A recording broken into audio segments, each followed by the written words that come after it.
নমস্কার বন্ধুরা, আজকের এই ভিডিওতে আমি তোমাদেরকে বলবো আইএমসি কোটা মানে কি, এটা কাদের জন্য দেওয়া হয়েছে এবং কারা ফর্ম ফিল আপ করতে পারবে, এবং আইএমসি কোটাতে ভর্তি হলে তোমরা কি কি সুযোগ সুবিধা পাবে, আজকে সেই বিষয় নিয়ে আলোচনা করব। আইএমসি কোটা, ধরো তুমি মাধ্যমিকে তুমি 30% নাম্বার পেয়েছো, ঠিক আছে?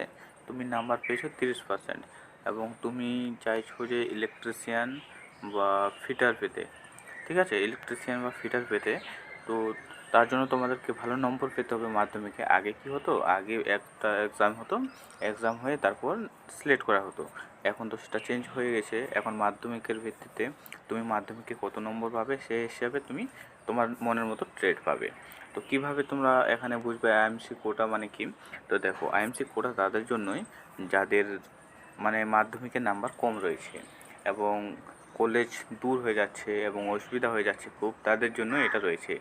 এবং আইএমসি কোটাতে কী কী ফেসিলিটি রয়েছে, কী কী সুযোগ সুবিধা রয়েছে, এখন আমি তোমাদেরকে বলি।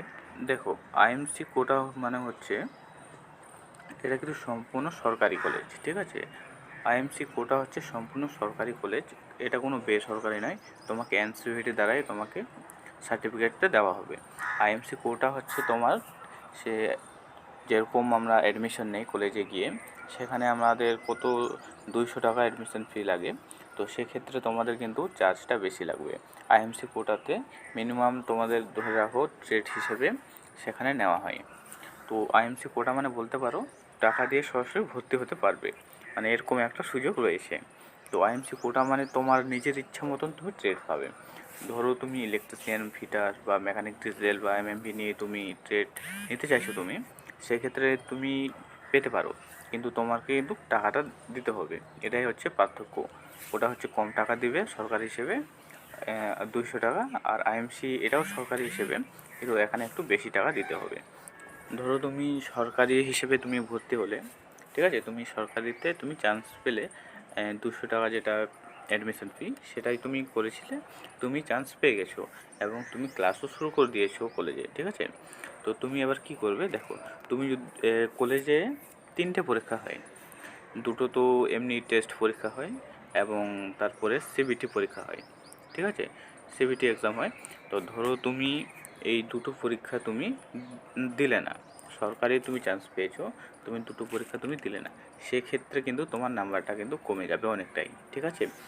আর তুমি যদি আইএমসি কোটা থেকে দাও, আইএমসি ধরো তুমি আইএমসিতে ভর্তি হয়েছো আর তুমি দুটো পরীক্ষা দিলেই না তুমি, ঠিক আছে, তুমি সরাসরি ভাবছো আমি সিবিটি পরীক্ষা দিব, সিবিটি ওয়ানটা দিব, আর আমি বাদ বাকি পরীক্ষা দিব না, সেক্ষেত্রে তোমার কি হবে? সেক্ষেত্রে তোমার হচ্ছে, তুমি যদি দুটো পরীক্ষা তুমি যদি না দাও, তোমাকে ফুল মার্কস দেওয়া হবে।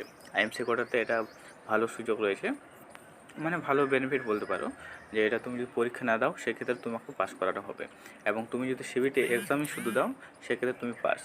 আর সরকারি হিসেবে তুমি যদি অ্যাডমিশন নাও, সেক্ষেত্রে তুমি যদি দুটো টেস্ট পরীক্ষা হয় কলেজে, সেটাতে তুমি যদি না দাও, সেক্ষেত্রে কিন্তু তোমাদের অনেক প্রবলেম হতে পারে। তাহলে তোমরা বুঝতে পারছো আইএমসি কোটা মানে কি? আইএমসি কোটা মানে হচ্ছে তোমাদেরকে টাকা দিয়ে ভর্তি হতে হবে, আর তুমি সরকারি থেকে যে যে ফ্যাসিলিটি পাও তার থেকে তুমি একটু বেশি পাবে, ঠিক আছে? এটাই, আর কোনো সেরকম কোনো কিছুই নেই যে বেসরকারি থেকে তুমি করছো সার্টিফিকেট এসসিপিটি মানে যেটা স্টেট গভর্নমেন্টের আছে সেটা তুমি পাবে, সেটাও না। তুমি পুরো সেন্ট্রাল লেভেলের সার্টিফিকেটটা পাবে তুমি। আর একটা রয়েছে কি, আইএমসি কোটাতে তুমি যদি সরকারি হিসেবে পাও, তুমি দুটো পরীক্ষা দিলে না, তুমি ধরো তুমি অ্যাটেন্ডেন্স মানে নেই, তুমি কলেজে যাওয়া আসা খুব কম করো, আর তুমি হচ্ছে সরকারিতে তুমি চান্স পেয়েছো। তো সরকারি মানে বলতে কি আমি বলতে চাইছি, সরকারি মানে বলতে চাইছি যে তুমি যে 200 টাকা লেগেছে ফর্ম অ্যাডমিশন নেওয়ার জন্য, সেটা কথা বলছি আমি, ঠিক আছে? আইএমসি কোটা বলছি না। সেটাতে তুমি চান্স পেয়েছো এবং তুমি কলেজ যাচ্ছ না, ঠিক আছে? তোমার ধরো তুমি কলেজে প্রেজেন্টই নেই অত, কিন্তু সেক্ষেত্রে সিবিটি ওয়ানে তোমার তো এক্সাম প্রবলেম হবেই, যে তোমাকে বসতে দেবে না, যেহেতু 90% না কত পার্সেন্ট না 70% লাগে। আমাদের সময় তো 60% ছিল, এখন হয়তো প্রায় ওরকমই আছে, সেমই আছে। কিন্তু আইএমসি কোটাতে কী হয়, আইএমসি কোটাতে তুমি যদি কলেজেই না যাও, তোমাকে তো পাস করানো হবে কলেজ থেকে, কিন্তু তুমি যদি না যাও তাও অ্যাটেন্ডেন্স কিন্তু তোমাদের প্রেজেন্ট থাকবে। মানে তোমরা যখন ডাউনলোড করবে সার্টিফিকেট এনসিভিটি পোর্টাল থেকে, তখন কিন্তু সম্পূর্ণ ওখানে দেওয়া থাকে যে তুমি কতদিন কলেজে এসছো। তুমি যদি আইএমসি কোটাতে ভর্তি হও আর তুমি যদি কলেজে না যাও, সেক্ষেত্রে তোমাদের কিন্তু ফুল অ্যাটেন্ডেন্স দেওয়া থাকে, মানে ফুল প্রেজেন্ট দেওয়া থাকে। এবং সরকারিতে তুমি যদি পাও, যেটা 200 টাকা বললাম আমি অ্যাডমিশন ফি লাগে, সেক্ষেত্রে তুমি কী হবে, মানে তুমি যতদিন যাবে সেখান থেকে মিনিমাম 5 থেকে 10 দিন শুধু বাড়ানো হয়, আর না হলে কিন্তু বাড়ানো হয় না। খুব উচিতের ক্ষেত্রেই হয়, না হলে কিন্তু হয় না। আর আইএমসি কোটাতে কিন্তু তোমাদের ফুল দেওয়া হয়, মিনিমাম 98 এবং 70-র উপরে থাকে সবসময়, মানে 80%-এর উপরে দেওয়া থাকে।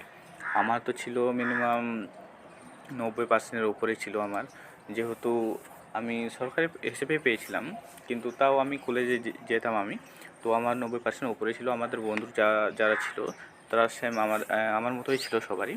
কিন্তু তুমি যদি আইএমসি কোটাতে যাও সেক্ষেত্রে কিন্তু তোমার অনেক বেনিফিট থাকবে, কিন্তু টাকাটা একটু লাগবে, এটাই। ঠিক আছে, সবার মাধ্যমিক রেজাল্ট তো আর সমান নেই। ধরো কেউ 30% পেয়েছে, কেউ 40% পেয়েছে। ধরে নাও যে তুমি 30% নাম্বার পেয়েছো মাধ্যমিকে, সেক্ষেত্রে তো তুমি পাবে না চান্স, না ভালো ট্রিট পাবে না। তাহলে কি করবে? তাহলে তোমাকে তো আইএমসি কোটাতেই ভর্তি হতে হবে, তাছাড়া তো উপায় নেই। তুমি যেহেতু পাবেই না, ধরো তুমি 40% নাম্বার পেয়েছো, তুমি 40% নাম্বার পেয়েছো মাধ্যমিকে, ঠিক আছে, সেক্ষেত্রে তুমি চাইছো যে আমি ফিটার ট্রেড নেব, সেক্ষেত্রে তুমি তো পারবে না, না, যেহেতু 40% নাম্বারে ফিটার ট্রেড অসম্ভব। তো সেক্ষেত্রে তুমি কী করতে পারো, সেক্ষেত্রে তুমি আইএমসি কোটাতে তুমি ভর্তি হতে পারো। সে সরকারি কলেজে, তুমি যে কলেজে চয়েস করবে, তুমি মনের মতন করে যে কলেজে তোমার কাছাকাছি সেই কলেজে তুমি পাবে, কিন্তু আইএমসি কোটাতে তুমি ভর্তি হতে পারবে এবং ফিটার ট্রেড নিয়ে তুমি পারবে। তো বন্ধুরা, তোমাদের যদি কোনো প্রশ্ন থাকে আমাকে কমেন্ট করে জানাবে, আমি তোমাদেরকে অবশ্যই জানাবো। তোমাদের আইটিআই এক্সাম ব্যাপারে, সিবিটি এক্সাম ব্যাপারে, প্রেজেন্ট যে কোনো সমস্যা আইটিআই সম্বন্ধে তোমাদের যে কোনো সমস্যা বলতে পারো, তো তোমরা আমাকে কমেন্ট করে জানাবে, আমি তোমাদেরকে অবশ্যই জানাবো। তো চলো বন্ধুরা, দেখা হচ্ছে আবার নেক্সট ভিডিওতে।